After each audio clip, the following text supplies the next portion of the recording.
రేవంత్ హామీలు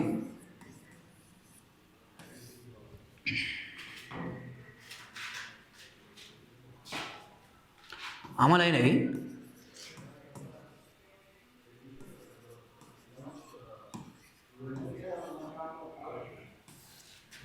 అమలు కానివి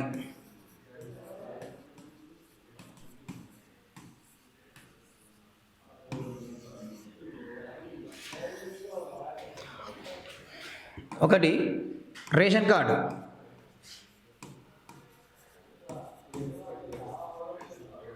రేషన్ కార్డు. రెండు సన్నబియ్యం. మూడు ఇందిరమ్మ ఇల్లు.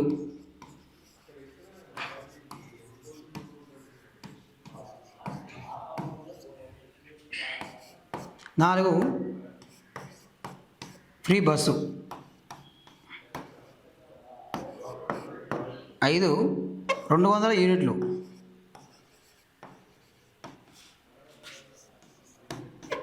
Free current. సో ఈ పథకాలు మాత్రం రేషన్ కార్డు వాస్తవానికి అందరికి ఇచ్చిండు, అమలైనవి. సన్నబియ్యం అమలు చేస్తుండు, ఇందిరామయ్యలు వచ్చినాయి, ఫ్రీ బస్సు నడుస్తూ ఉన్నది. సో ఫ్రీ కరెంట్ కూడా అమలవుతూ ఉంది. సో ఇవి ఈయన అమలు చేసిన పథకాలు. ఇక అమలు కానివి ఏందో చెప్తాను. ఇక అవి చూడరు. ఇక అమలు కానివి చూసుకుంటే రైతు రుణమాఫీ.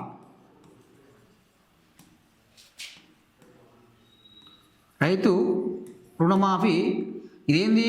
2 లక్షలు అందరికీ అమలు కాలే, ఇవి. రెండు చూసుకుంటే రైతు భరోసా. ఈయన ఇస్తున్నది ఏంది? 16,000, కానీ ఇస్తున్నది ఎంత? 12,000 అని ఇస్తున్నది. అంటే ఇది కూడా సరిగా అమలు కానట్టే. సో 3 ఆసరా పెన్షన్లు.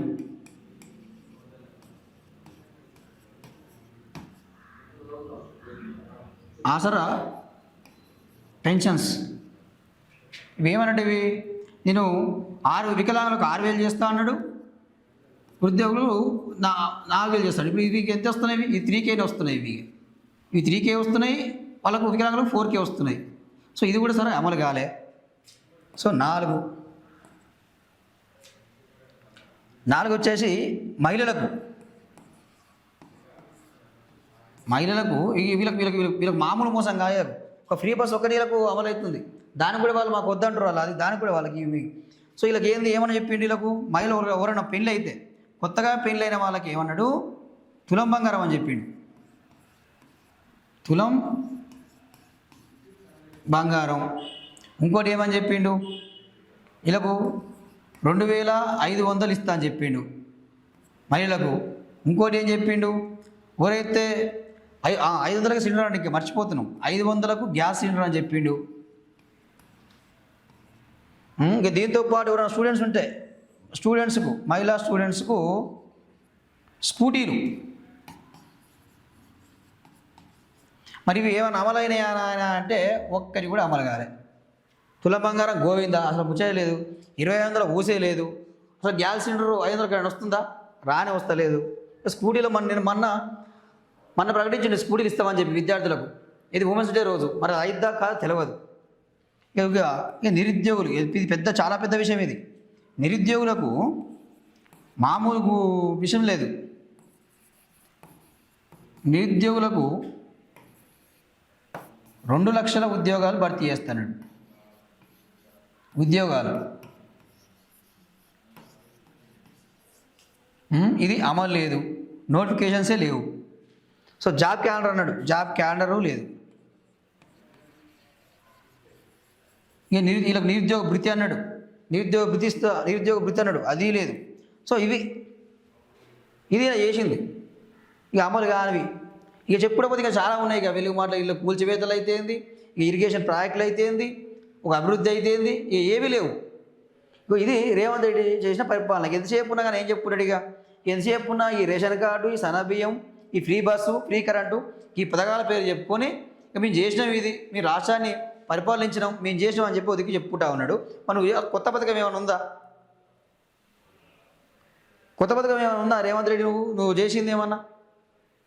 సో ఇది ఇది నీ కథ, నీ పరిపాలన, నీ కథ ఇట్లా ఉన్నది. ఇక ఇది జరుగుతూ ఉన్నది.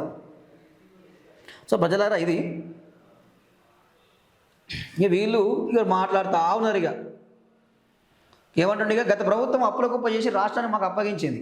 అప్పులు తీసుకుంటూ ఇచ్చిన హామీలను అమలు చేస్తున్నాం. ఆర్థిక భారం ఉన్న రూపాయి పోగేసి పేదలకు హామీలను అమలు చేస్తున్నాం.